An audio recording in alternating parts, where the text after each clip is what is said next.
آپ نے یہاں پر جھوٹ بول دیا کہ میرے دل میں کوئی بات نہیں ہے جناب آپ ماشاءاللہ بڑے نیک آدمی، جھوٹ ہو گیا، جھوٹ ایک الگ ہو حسد کی گیا وجہ سے جھوٹ، اچھا منافقت الگ ہو گئی منافقت کہ دل میں کچھ ہے زبان پر کچھ ہے، دو گناہ اور تو یہ پھر ہوگا بڑے اس کی آگ میں جل جل کے آپ کیا کچھ کریں گے، صحیح بات وہ یعنی یہ لیے گڑھا حسد، کھو دیں گے اس اسی کے لیے راستہ روکیں گے جی اس جو آپ سازشیں کریں گے، ہاں جو politics آپ مختلف ہیلے بہانے کریں گے صحیح وہ بات الگ چیزیں ہیں، ہاں تو آپ یہ دیکھیں کہ اتنا مہلک مرض ہے، اتنا مہلک گناہ ہے کہ اس ایک گناہ کا کرنے والا ایک گناہ میں نہیں پڑتا، وہ تمام گناہوں میں پڑ جاتا ہے، بالکل صحیح تمام معصیتوں میں پڑ جاتا ہے۔ بالکل ٹھیک اب قرآن کریم کے حوالے سے آپ دیکھیں، قرآن کریم نے ایک مقام پر اہل یہود کے بارے میں یہ کہا اور نصارہ کے بارے میں کہ وَدَّ كَثِيرٌ مِّنْ أَهْلِ الْكِتَابِ لَوْ يَرُدُّونَكُم مِّن بَعْدِ إِيمَانِكُمْ كُفَّارًا حَسَدًا مِّنْ عِندِ أَنفُسِهِمْ، کہ ان کی یہ تمنا ہے اہل کتاب کی، اس میں یہود بھی نصارہ بھی ہیں، کہ آپ کو ایمان کے بعد ایمان سے لوٹا دیں،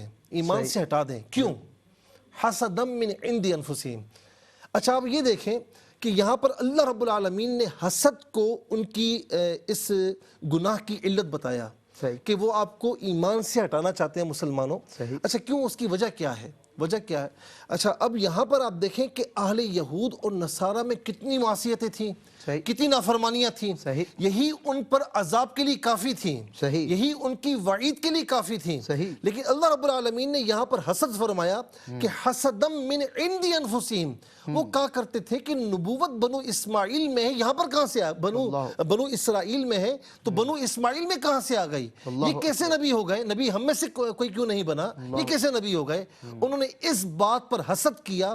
اللہ رب العالمین نے باقی گناہوں کا تذکرہ یہاں پر نہیں فرمایا، ایک گناہ ہے حسد من عند انفسہم، ایک برائی ہے، باقی تمام برائیاں اس کے ضمن میں آ گئی اللہ کہ ان کے دل میں حسد تھا آپ کی طرف سے کہ یہ نبی ہم میں سے کوئی کیوں نہیں بنا، یہ کیسے بن گئے، بنو اسرائیل سے کیوں نہیں بنا، بنو اسماعیل سے کیسے بن گئے، تاکہ آنے والی نسلوں کو اس مہلک مرض سے بچایا جا سکے کہ ایک گناہ میں پڑو گے، یہ ایک ایسا مہلک گناہ ہے کہ تمام گناہ اس کے ضمن میں خود بخود آتے چلے جائیں گے۔ دوسری بات آپ دیکھیں کہ قرآن کریم میں آدم علیہ السلام کا اور شیطان کا ذکر ہے۔ اچھا بظاہر یہ فرمایا کہ ابا واستکبرا، اس نے انکار کیا، تکبر کیا، صحیح وکان من الکافرین، لیکن تکبر کے پیچھے کیا تھا؟ بتائیے اس کا حسد تھا، حسد تھا ہاں کہ میں جو ہے وہ میں اتنا پڑھا لکھا اور یہ کیسے جنت میں رہ رہا ہے، یہ تو مٹی سے اس بنا کے ہے، ہاں میں آگ سے بنا ہوا ہوں، یہ مٹی سے بنا ہوا ہے، بالکل صحیح تکبر کے پیچھے حسد۔ حسد اچھا اسی طریقے سے آپ یہ دیکھیں کہ قرآن کریم میں ایک جگہ ذکر ہے یوسف علیہ السلام کا اور ان کے بھائیوں کا، تو وہاں پر کیا معاملہ تھا، ان بھائیوں نے کیا کچھ نہیں کیا، ان کے ساتھ اندھے کنویں میں ڈال دیا، اس کے بعد مصر میں جا کر بیچے گئے۔ اذ قالوا لیوسف واخوہ احب الی ابینا منا ونحن عصبہ، اللہ وہاں پر یہی چیز تھی اللہ اکبر کہ ہمارا باپ اس سے محبت کرتا ہے ہم سے زیادہ، ہم سے اتنی محبت نہیں کرتا، ہم تو پوری جماعت ہے بھائیوں میں جی جی جی جی حسد، یہاں پر حسد پیدا ہوا۔ اس کے بعد کیا معاملہ ہوا آپ کے سامنے، اچھا پھر حابیل اور قابیل کا معاملہ، قابیل حابیل کے خلاف کیوں ہوئے، کیوں ہوا کہ حسد موجود تھا کہ ایک چیز اس کو مل رہی ہے، اس کا نکاح جہاں پر ہو رہا ہے میرا وہاں پر نکاح کیوں نہیں ہو رہا، اسی آگ میں جل کر کتنے گناہ اس نے کیے یہاں تک کہ راندہ بارگاہ ہو گیا۔ اور آپ حضرت حسد کی آگ انسان کو معاشرے کے اتنے بڑے جرم کی طرف لے جاتی ہے قبلہ، یعنی قتل کی طرف، اور ایک مسلمان کا قتل پوری انسانیت، بلکہ میں جملہ کہوں انسان گا، کا قتل، ایک جملہ کہوں گا، آج کی سوسائٹی میں ہم دیکھ لیں کہ باہم مقابلے، باہم چپکلشیں، میرے چچا کا بیٹا یہاں پر پہنچ گیا، میں کیوں نہیں پہنچ پا رہا، میرا ساتھ پڑھا ہوا کلیگ تھا مجھ سے بھلے اچھا پڑھتا تھا، وہ وہاں پہنچ گیا، میں تو بیٹھا ہوا ہوں۔ اب یہاں پر آپ دیکھیں کہ رنجشیں، مصیبتیں، پریشانیاں، آپس میں فتنہ فساد، اس کے پیچھے بھی حسد ہے۔ بالکل صحیح، اور بیٹھے ہی رہ جاؤ گے ساری زندگی اگر اپنا رویہ یہ رکھا اور روتے رہے۔ اور دوسری ایک بات یاد رکھنا، میں نے کل بھی کہا تھا مصعب حق تلفی کے حوالے سے کہ کسی کا، ہم جب کسی سے قرض لیتے وقت ہمارا چہرہ اور ہوتا ہے، اور لینے کے بعد ہم کہتے ہیں اتنا پیسہ دیا اللہ نے، ہم سے قرض کا مطالبہ کر رہا ہے، یعنی کہ مطلب ہم سے کیوں مانگ رہا ہے، ہمیں معاف کر دے۔ آپ نے کیا معاف کروانے کے لیے قرض لیا تھا؟ وقت مصیبت تو آپ کو بڑی طلب تھی ان پیسوں کی، کسی نے دے دیا، اس کا ذاتی پیسہ، اس کی محنت کا پیسہ ہے، وہ آپ سے مانگتا ہے تو آپ ایسی بات کرتے ہیں۔ گو کہ مطلب ہوتے ہیں ایسے لوگ، ہمارا مزاج یہی ہے کہ چلو ٹھیک ہے معاف کر دیا جائے، لیکن اگر بساط سے باہر ہو تو وہ معاف کرنے کے لائق نہیں ہوتا. ہر انسان کو ضرورت ہے، ضرورت مند ہوتا ہے. اپنے رویوں کو درست کریں. اگر آپ یہی روتے رہے کہ فلاں یہ فلاں ترقی کر گیا میں نہیں، تو آپ روتے ہی رہیں گے. اور جو لوگ روتے نہیں ہیں نا، رنج اچھا نہیں اور نہ ہی ملال اچھا ہے. یار جس حال میں رکھے وہی حال اچھا ہے. وقفے کے بعد ہوتی ہے ملاقات. خوش آمدید ایک مرتبہ پھر آپ کا خیر مقدم ہے پروگرام روشنی. میں ہوں آپ کا میزبان سید سلمان گل، اور آپ دیکھ رہے ہیں آر کیو ٹی وی کی اسکرین پر. روشنی میں ہم اخلاقی اقدار کے زیر سایہ معاشرتی برائیوں کو زیر ذکر لا رہے ہیں. علماء اکرام ہمارا تزکیہ بھی فرما رہے ہیں اور ہماری اصلاح بھی فرما رہے ہیں. ہمیں بس یہی کہہ رہے ہیں علماء اپنے تمام تر الفاظ میں کہ come back to Quran and come back to Muhammad صلی اللہ علیہ وسلم. میں پروفیسر ڈاکٹر محمد احمد قاضی صاحب سے اس طرف رجوع کرتا ہوں. قبلہ، حضور نبی کریم صلی اللہ علیہ وسلم کا اسوہ حسنہ، ہم مومنوں کی ماں عائشہ فرماتی ہیں تم نے اخلاق دیکھنے ہیں تو قرآن دیکھو، سارا قرآن ہے. اب آپ کا اسوہ حسنہ جب بیان ہو تو آپ کے اسوہ کی روشنی میں حسد اور حسد کے نتائج، یہ بغض و کینہ سب ان کو کنکلوڈ کرتا ہوں. کس طرح حضور سرور دو عالم صلی اللہ علیہ وسلم اس سے بچنے کی تعلیم فرما رہے ہیں؟ اعوذ باللہ من الشیطان الرجیم، بسم اللہ الرحمن الرحیم. مولا صلی وسلم دائما ابدا علی حبیبک خیر الخلق کلہم یا رب بالمصطفیٰ بلغ مقاصدنا واغفر لنا ما مضى یا واسع الکرم. آمین. آمین یا ربنا کریم. برادر محترم، قبلہ مفتی سہیل رضا امجدی بھائی نے ہمارے بہت ہی خوبصورت پیرائے میں حسد کے مادے کی جو معاشرتی اور تغیراتی کیفیات ہیں ان کو بیان کیا ہے. واہ، قابل توجہ ہے وہ بالکل صحیح. کہ سنیں سوچیں کیا کہا گیا. صحیح. اب آ جاتے ہیں کہ حضور نے کیا فرمایا. ظاہر ہے کہ حضور نے سب کچھ فرما دیا ہے، کیونکہ حضور کو اللہ نے کہا کہ ایسے کہو، حضور کہتے چلے گئے. واہ. سبحان اللہ. وما ينطق عن الهوى سادہ سی وما بات ہے. ينطق عن الهوى. سادہ سی بات ہے. اور واہ. ہمیں حکم دے دیا اللہ نے حضور کے ذریعے، وسیلہ حضور ہے، کہ لقد کان لکم فی رسول اللہ اسوۃ حسنہ. تمہیں بتا دیا ہے، اب تم زندگی گزارو. تمہارے سامنے ایک رول ماڈل ہے تاجدار مدینہ صلی اللہ علیہ وسلم کی ذات. صلی اللہ علیہ. اب یہ حسد کیا ہے؟ ایک حدیث ہے، اس کا مفہوم یہ ہے نا کہ یہ حسد ایک آگ ہے ایسے ہی جو نیکیوں کو ایسے کھا جاتی ہے، جیسے لکڑی، خشک لکڑی کو آگ جی کھا جاتی ہے. خشک لکڑی کو آگ کھا جاتی ہے. یہ سادہ سا جملہ ہے لیکن سمجھنے کی بات ہے، سمجھنے والوں کے لیے اشارے ہیں. ایسے ہی ایک معروف حدیث حضرت عبداللہ بن عمر رضی اللہ تعالیٰ عنہ، حضور کریم صلی اللہ علیہ وسلم مسجد میں تشریف فرما ہے، صحابہ بیٹھے ہوئے ہیں. مختصر کر رہا ہوں کہ کیا میں تمہیں جنتی شخص دکھاؤں؟ مفہوم ہے. کہا کہ جو شخص پہلے مسجد میں آئے گا وہ جنتی ہے. اب سب کی نگاہیں لگ گئی اس جانب جس جانب لوگ داخل ہوا کرتے تھے، دروازے کی طرف. وہ صاحب تشریف لے آئے، وضو کے آثار تھے، چہرہ گیلا، داڑھی میں پانی لگا ہوا. سب لوگ رشک سے دیکھنے لگے.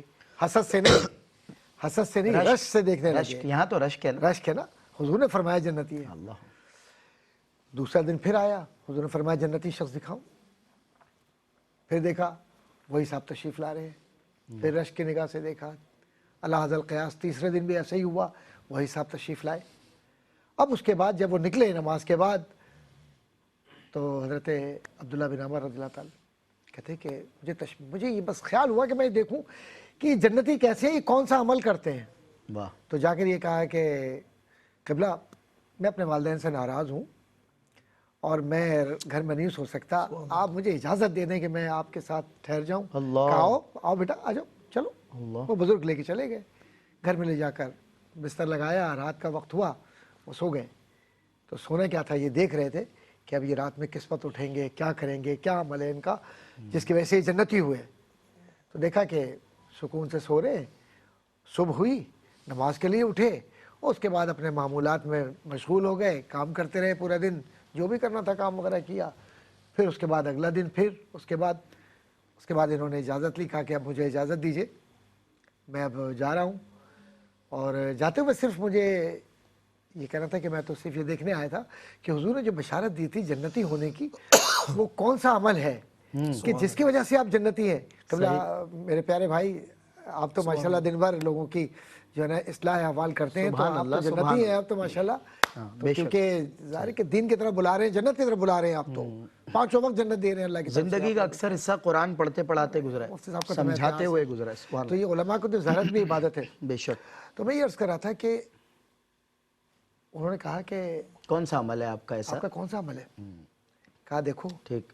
بات سادہ سی ہے، اگر تم میرے عمل پر جاؤ گے تو نہیں دیکھ سکو گے، صحیح. کیونکہ وہ دکھائی نہیں دیتا آہا. جو تم دیکھنے آئے تھے. ظاہر ہے باطنی لیکن کیفیت. چلو میں تمہیں بتا دیتا ہوں کہ وہ عمل کیا ہے. میں تمہیں یہ بتلاتا ہوں کہ میں نے پوری زندگی کسی شخص سے حسد نہیں کیا واہ اور ہر شخص کو اچھا سمجھا. واہ. تو عزت اس دی. کے عوض میں اللہ کے نبی صلی اللہ علیہ وسلم نے مجھے یہ بشارت عطا فرمائی. واہ. تو میں یہ عرض کرنا چاہ رہا ہوں اپنے بہن بھائیوں سے سبحان اللہ. کہ کسی گھر میں اگر بیٹیاں ہیں تو یہ اللہ کا عطیہ ہے. صحیح. تو اس لیے حسد مت کیجئے کہ کسی گھر میں صرف بیٹے ہیں تو آپ حسد کرنے لگے. صحیح. رشتوں کے اندر بعض ایسی بھی مجبوریاں ہوتی ہیں کہ جن کی وجہ سے ایک شخص آگے نکل گیا، ایک شخص تھوڑا سا پیچھے رہ گیا. تو جو آگے نکل گیا اس سے حسد مت کیجئے، عمل کیجئے کوئی ایسا کہ جس سے آپ بھی آگے بڑھ سکیں. اور یہ جو نفرتوں کے مینار ہم نے کھڑے کر دیے ہیں اور پھر اس کے بعد اس میں ہم اس آگ میں جل رہے ہیں جو آگ ہمیں نفسیاتی بیمار بنا رہی ہے. قبلہ مفتی صاحب نے جو بات کہی تھی نا، بڑی بنیادی بات ہے. ہم کمپلیکس ہو جاتے ہیں نا ہر ایک کو کہ دیکھ کے. نفسیاتی بیمار ہو جاتے ہیں ہم بیماری ہے یہ. کہ اللہ اس کا رنگ بڑا صاف ہے، میرا کیوں نہیں. ہاں صحیح. ارے استغفر اللہ. رنگ پر جنت دوزخ کا فیصلہ نہیں ہوگا، عمل پر ہوگا. اور عمل یہ ہے کہ حسد نہ کرو. اور قبلہ یہ تو میں سمجھتا ہوں براہ راست خود کی ذات سے شکوہ نہیں، رب تعالیٰ سے شکوہ ہے اصل بات یہ ہے کہ اس حال میں تمہیں اللہ نے رکھا ہوا ہے. رب نے عطا فرمایا نا. دیکھیے ہر شے اللہ کی ایک نعمت ہے. اگر کسی کو رنگ دیا ہے تو دوسرے کو اگر ذرا سا رنگ کمزور دیا ہے تو صلاحیت کوئی اور زیادہ- صلاحیت دی ہوگی. بالکل صحیح بات. ذہن وہ اچھا صلاحیت دیا. کہیں اور، تو یعنی کمپنسیٹ کر دیا ہے. ٹھیک ہے. تو کہنے کا مقصد صرف یہ ہے کہ یہ جو آواز اخلاق کیو ٹی وی کا ہے، اس کا بنیادی مقصد یہ ہے کہ ہم اس بات کو سمجھیں کہ ہم اخلاقی برائیوں سے اس وقت نکل سکتے ہیں کہ جو رب نے ہمیں نعمتیں عطا کر دی ہیں ان پر شکر ہم کرنا. ان پر شکر کریں، بالکل صحیح. قناعت کریں. بالکل. اور بس ایک ہی بات سمجھیں جی جی. کہ میرے رب نے جتنا مجھے نوازا ہے میں اس کا کیسے شکر ادا کروں. ہاں ہاں کیا بات ہے. مفتی صاحب قبلہ مجھے بریک لینا ہے لیکن کچھ آپ سے آغاز کر لیتا ہوں. یہ بغض و حسد کی بات آپ فرما رہے تھے، تو یہ عوامل اور کون سی یہ سورسز ہیں، کون سے ریزنز ہیں، عوامل، اسباب، اس کی طرف ذرا میں چاہتا ہوں کہ جو بغض و حسد میں مبتلا کرتے ہیں آدمی کو. اچھا، مسئلہ یہ ہے کہ اس کے عوامل نا یوں سمجھنے کہ ہر فرد کے ساتھ انفرادی طور پر یہ لاحق ہو جاتے ہیں. صحیح ہے. اچھا، بنیادی طور پر نا جو شخص جاہل ہو، صحیح. تو جہالت تو خود ایک بہت بڑا عیب ہے. بہت بڑا عیب ہے. صحیح بات. جاہل آدمی بہت جلدی دوسروں سے حسد کرتا ہے. صحیح. ٹھیک ہے. نمبر 2، سوچ میں تنگی ہو. صحیح. اچھا، سوچ میں جو تنگی واقع ہوتی ہے عام طور پر جہالت میں بھی واقع ہوتی ہے، اور بعض اوقات بندہ بظاہر علم بھی حاصل کر لیتا ہے تب بھی اس کی سوچ تنگ ہوتی ہے. صحیح. اس کی فکر میں وسعتیں نہیں ہوتی. صحیح. تو اس لیے وہ عام طور پر ان معاملات میں پڑ جاتا ہے، ان معاملات میں مبتلا ہو جاتا ہے.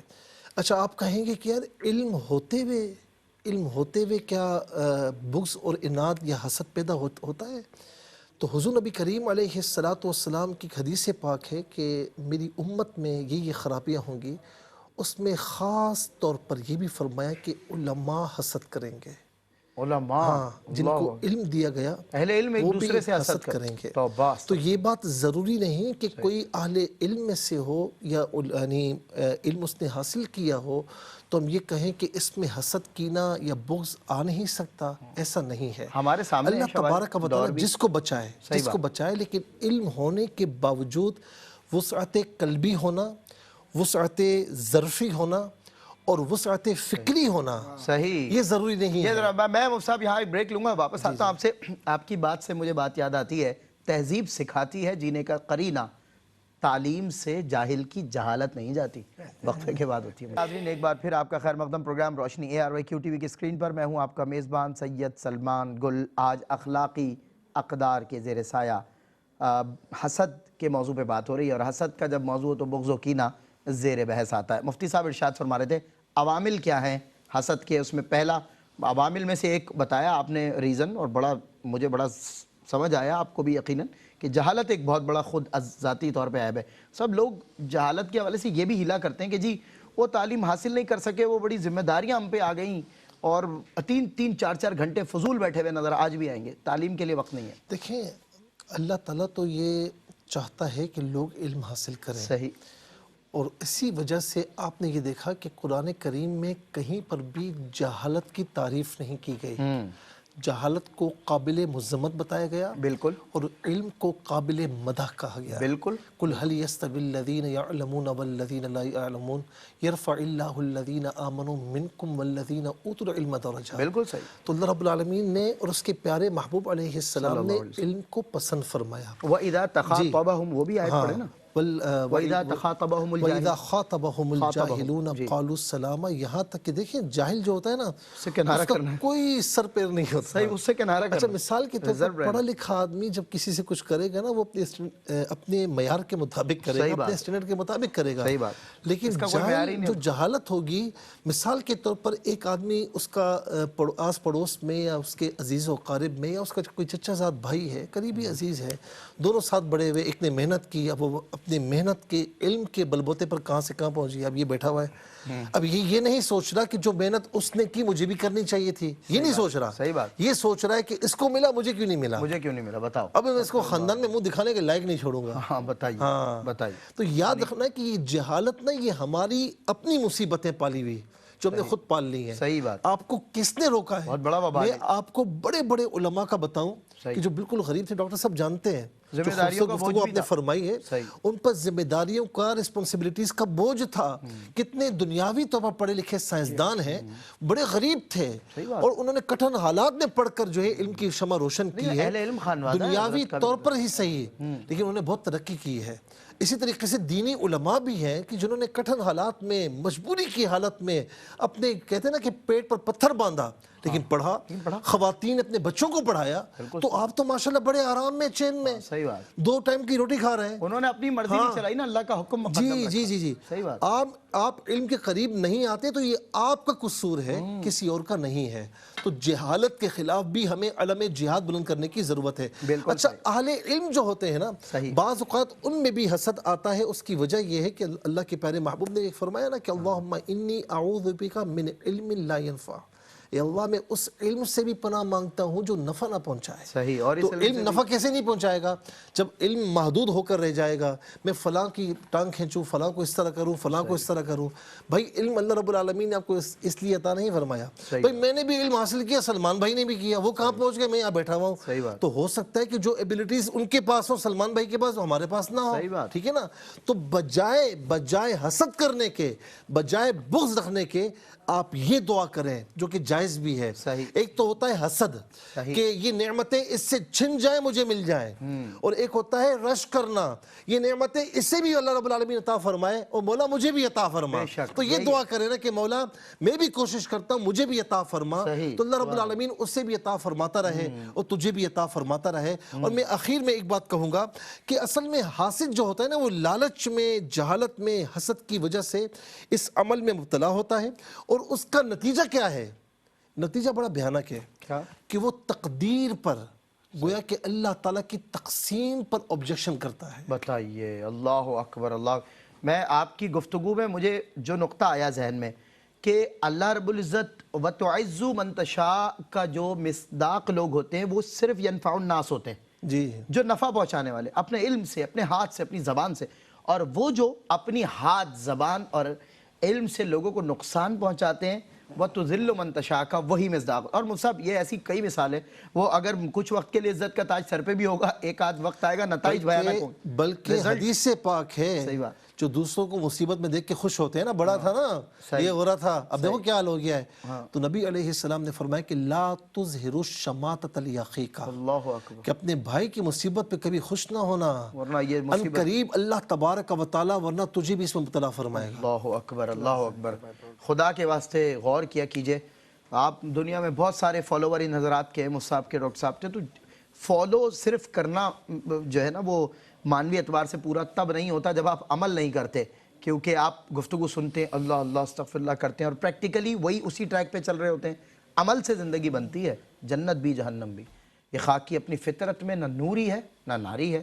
ڈاکٹر صاحب میں آج کے موضوع کے حوالے سے حسد کینہ بغض، ڈاکٹر صاحب آپ تو سوسائٹی کو فیس کرتے رہے، ویسٹ کو بھی آپ نے دیکھا ہے، دنیا کا بھی سفر کیا ہے، وہاں بھی آپ کے لیکچرز ہوئے ہیں، مختلف روایات، مختلف تہذیب، مختلف کلچر آپ نے دیکھے اور ان کلچرل پوائنٹ آف ویو سے بھی آپ کو بڑا اللہ نے علم عطا فرمایا. تو فرمائیے بغض و کینہ حسد یونیورسل ایک میسج دیں ناظرین کو آخر میں ایک پیغام کہ کیا ہے بغض و حسد کے زیر اثر پیغام. بغض و حسد کینہ اپنی موت ہے. اوہ ہو کیا اپنے بات آپ کہہ کو دی برباد کرنے کا پہلا زینہ یہ ہے آپ نے، کیا بات کہہ کہ دی حضرت. اپنے آپ کو برتر سمجھو اور دوسروں کو کمتر سمجھو. اللہ اللہ جس کو شوق سے مرنا ہے اور ذلت لینی ہے معاشرے کے اندر، وہ آغاز یہاں سے کرے کہ دوسرے کو کمتر سمجھے، اپنے آپ کو برتر سمجھے. اللہ اللہ اللہ اللہ اللہ. اور جس کو عزت اور جس کو زمین پر بھی عزت اور آسمانوں پر بھی عزت لینی ہے، وہ گردن کو جھکا کر ہمیشہ دوسرے کو اپنے سے برتر سمجھے. واہ اگر یہ واہ واہ. اخلاقیات کا معیار اپنی زندگی میں بنا لیا تو یقین جانیے کہ اولاد بھی خوش رہے گی، آپ بھی خوش رہیں گے، آپ کی نسلیں بھی آباد رہیں گی. ہر وہ شخص برباد ہوا ہے جس کے مزاج کے اندر تکبر آیا، انانیت نخوت آئی، ذات کی اپنی ہی گونج آئی واہ اور کسی دوسرے شخص کی دل آزاری کر کے اپنے آپ کو نعوذ باللہ من ذالک کبریائی کے مرتبے پر دیکھنے والا شخص فرعون تو بن سکتا ہے، واہ. لیکن موسیٰ سے پیار کرنے والا، مصطفیٰ کے قدموں پہ جان دینے والا نہیں بن سکتا. کیا بات. واہ. اور اس تکبر کی کیفیت میں تکبر عزازیل راہ خوار کرد، بزندان لعنت گرفتار کرد. واہ. اگر ایسی ذلت کی لعنت کے ساتھ زندگی گزارنی ہے تو اس رزق سے موت اچھی جس رزق سے آتی ہو پرواز میں کوتاہی. اپنے آپ کو آج بھی اگر ہم بچا لیں تو آپ یقین جانیے کہ ہمارے اعمال برباد نہیں ہوں گے، ورنہ حاسد کے اعمال خود اس کے اپنے غلط کاریوں کی وجہ سے برباد ہو جاتے ہیں. کیونکہ وہ دیتا بھی ہے تو دکھاوے کے لیے دیتا ہے تو وہ قابل قبول نہیں ہے. صحیح بات. اور جب کسی کو رب دیتا ہے اس پر بھی وہ خوش نہیں ہوتا ہے تو یہ بھی قابل قبول رب کے لیے نہیں ہے. واہ. تو بہتر طریقہ یہ ہے کہ اس نفسیاتی بیماری سے نکل کر صرف ایک اپنے آپ سے ہم یہ عہد کریں کہ کسی کو اگر نعمت ملتی ہے تو ہم یہ کہیں کہ رب اسے بہت کچھ دے، لیکن تو اپنے کرم اپنی عطا سے محمد مصطفیٰ صلی اللہ علیہ وسلم اور اہل بیت اطہار اور اولیاء کاملین کے وسیلے سے اور ان کے صدقے سے ہمیں بھی عطا فرما. واہ. تو رب خوش بھی ہوتا ہے، دیتا بھی ہے، اور پھر یہ برکتیں اور یہ نعمتیں اور یہ رحمتیں نسلوں نسلوں میں چلتی بھی ہیں. اور اگر یہ نہیں کیا تو یقین جانیے کہ پھر اس دنیا میں بھی خسارہ ہے اور وہاں پر بھی خسارہ ہے. کیا بات ہے. ناظرین کرام ہمارا آج کا روشنی کا وقت ختم ہوا. میں ڈاکٹر صاحب اور مفتی محمد صلی اللہ زامزدی صاحب دونوں حضرات کا بہت شکریہ ادا کرتا ہوں. کمال کی گفتگو رہی اور خوبصورت انداز سے آپ نے وضاحت فرمائی حسد کینہ اور بغض کے حوالے سے.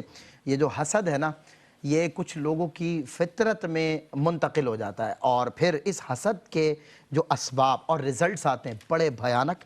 اندھیری ذلتوں میں ان وادیوں میں پلنے پنپنے والا حسد رکھتا ہے، اور جسے وَتُعِزُّ مَن تَشَاءُ کا مصداق بننا ہے اسے يَنفَعُ النَّاسَ بننا پڑے گا. وہ اپنے ہاتھ سے، اپنی زبان سے، اپنے کردار، اپنے عمل، اپنے قول سے لوگوں کو نفع پہنچائے گا. اور جو ان تمام چیزوں کا جو رب کی امانت ہے غلط استعمال کرے گا، لوگوں کے لیے گڑھا کھودنے میں، راستے میں رکاوٹ بنانے میں، لوگوں سے حسد کینہ بغض اس طرح کے عوامل میں، تو ذلت ہی اس کا مقدر ہے. اور وَتُذِلُّ مَن تَشَاءُ کا مصداق وہی ہے. اللہ تعالی ہمیں عمل کی توفیق عطا فرمائے. جتنا کچھ آج کلام ہوا ہے پروردگار اس پر عمل کرنے کی، صراط مستقیم پہ سیدھا سیدھا چلنے کی توفیق عطا فرمائے. السلام علیکم ورحمۃ اللہ وبرکاتہ.